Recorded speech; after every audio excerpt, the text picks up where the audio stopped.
Всем привет, меня зовут Алла, и в этом видео я покажу, как создать вот такое замечательное полотно из остатков от шитья. Долго тянуть не буду, приступаем. В этой технике можно использовать абсолютно любые ткани. У меня и плащевка, и атлас, и шелк, и подкладочные ткани, хлопок, в общем, все что угодно. Сейчас отутюживаю и дальше покажу. В качестве основы я буду использовать остатки от производства. Это стеганое полотно на тонком синтепоне. Вы можете использовать абсолютно любую ненужную ткань в качестве нижней и любой утеплитель, можно синтепон. Если используете синтепон, как и в моем случае, всегда проутюживайте, чтобы ушел объем и осталась только плотность. Сейчас иду утюжить.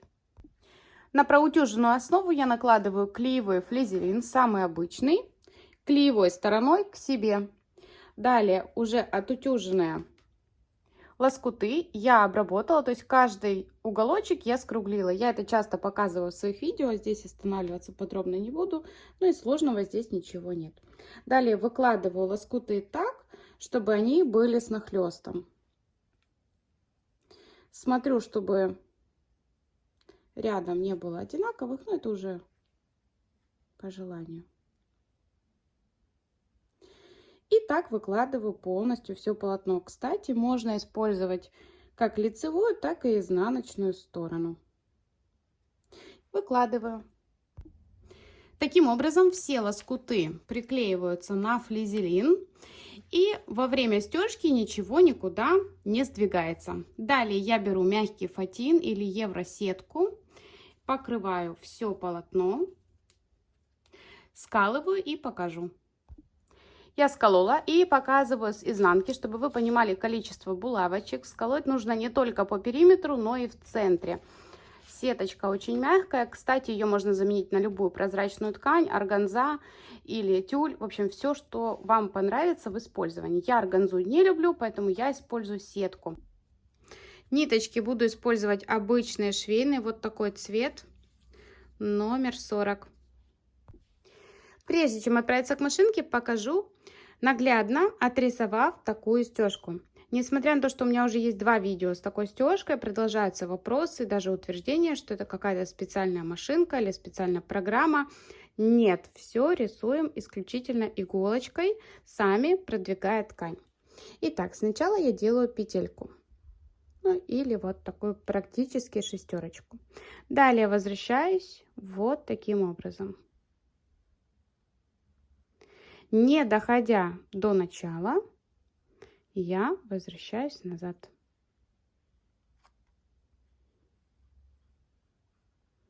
Далее перехожу на второй мотив и делаю вот так.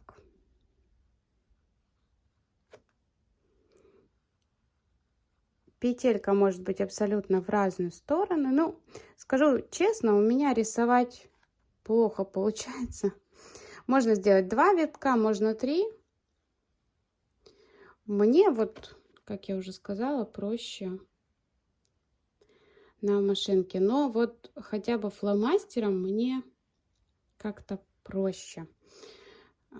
Ручкой или карандашом по бумаге мне вообще неудобно. Но вот все равно, мне кажется, стежка у меня получается лучше, чем сам рисунок. Ну вот таким образом. Все, теперь идем к машинке. Я возле машинки, она у меня швейная, бытовая, опущены нижние зубчики. Если они у вас не опускаются, значит в комплекте есть штопальная пластина, используйте ее. Лапка для штопки, они бывают разные, у меня есть отдельное видео, можете посмотреть.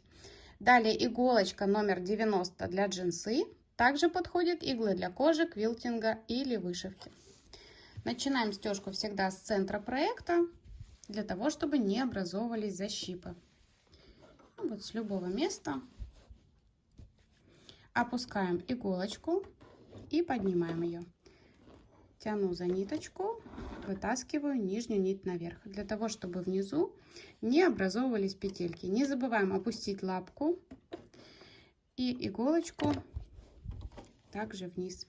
Далее сейчас я приближаю, делаю несколько стежков, вперед, затем назад, это закрепка. Достаточно 3 стежка и назад. Все, закрепка сделана, кончики ниток можно обрезать. И далее продолжаю, уже приступаю, точнее, к стежке. Делаю петельку. Сделала петельку и теперь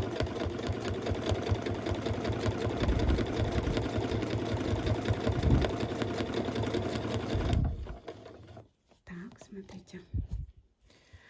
И возвращаюсь в обратную сторону.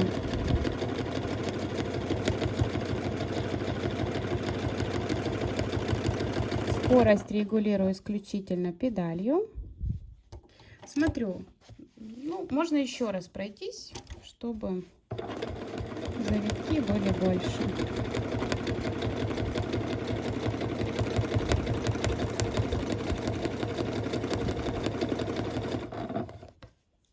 Так, ниточки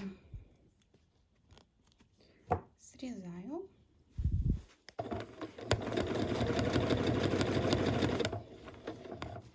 Так, иголочки не забываем убирать. Далее перехожу к следующему элементу. Сейчас сделаю меньше, чтобы вам так еще, чтобы было видно руки, как я их держу. Когда вы останавливаетесь при стежке, игла должна быть всегда внизу.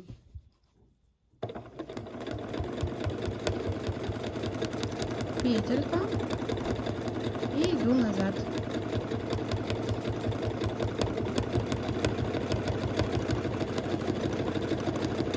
Видео я никогда не ускоряю, потому что хочу, чтобы мои зрители понимали, что вот я, например, сейчас замедлила ход и сейчас могу ускориться. Это все я регулирую исключительно педалью.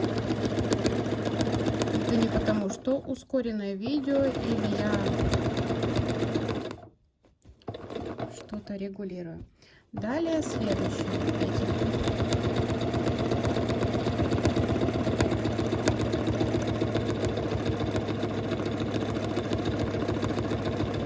Если вы новичок и только осваиваете свободную ходовую стежку,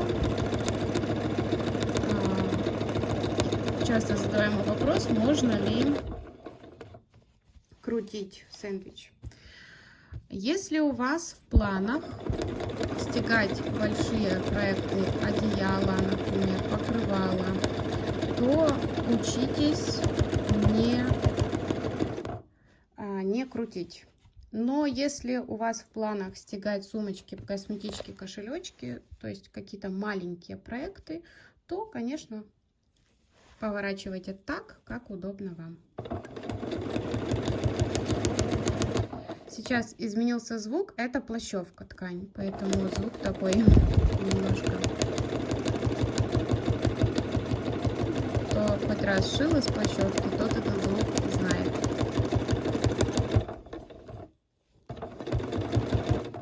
Вот смотрите, когда уже рука это уперлась, а это уже съехала, останавливаем, переставляем руки и продолжаем стежку.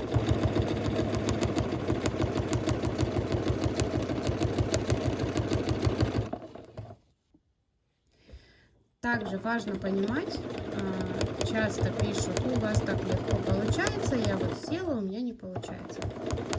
Ну что не получается? Если у вас получается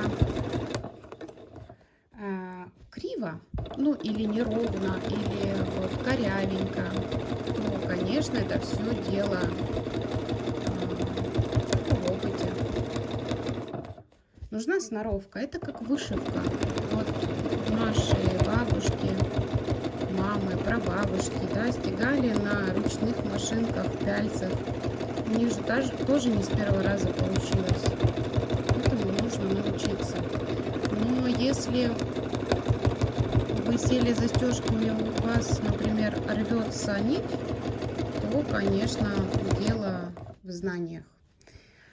В каждом видео я не могу все рассказать, хотя очень стараюсь. То есть я каждое свое видео я говорю, какие иголочки подходят, но все равно берут универсальную, потом говорят, ой, рвется нить. сложно ответить. На самом деле я отвечаю на все комментарии. Также отвечаю в Инстаграме. Кстати, если у вас какой-то срочный вопрос, то лучше в Инстаграм, я быстрее отвечу.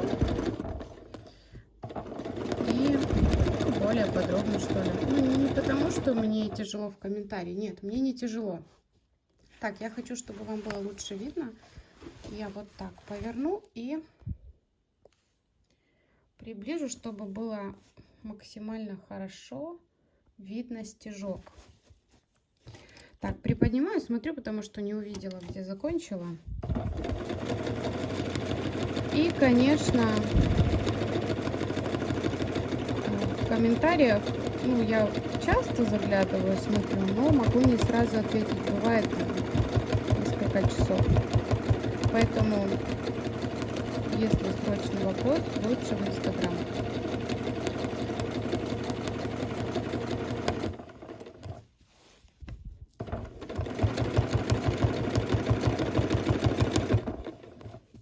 Так.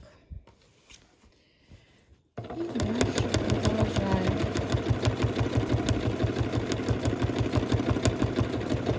Я не хочу делать слишком длинные видео. Думаю, что здесь все действия, они повторяются. Поэтому какой смысл стегать на камеру? Но, конечно, переходы я все вот как бы показываю. Вот что у меня получилось. Продвигаюсь я плавно, как вы видите, да, то есть не в бок куда-то ухожу. Сейчас я сделаю здесь и так покажу. Будет достаточно вот хорошо. Далее заканчиваю за кадром и покажу уже готовый результат. Стежку я закончила. Вот такая заготовка у меня получилась. Результатом очень довольна. Напишите в комментариях, как вам такой результат. Также покажу изнанку. Ну, также все красиво. На этом видео подошло к концу. Если вам понравилось, поставьте лайк. Если вы не подписаны на канал, обязательно подписывайтесь. Ставьте колокольчик, чтобы не пропускать новые ролики. А также ссылочки на свой Инстаграм и ТикТок я оставлю в описании под этим видео. Всем пока-пока и до новых встреч!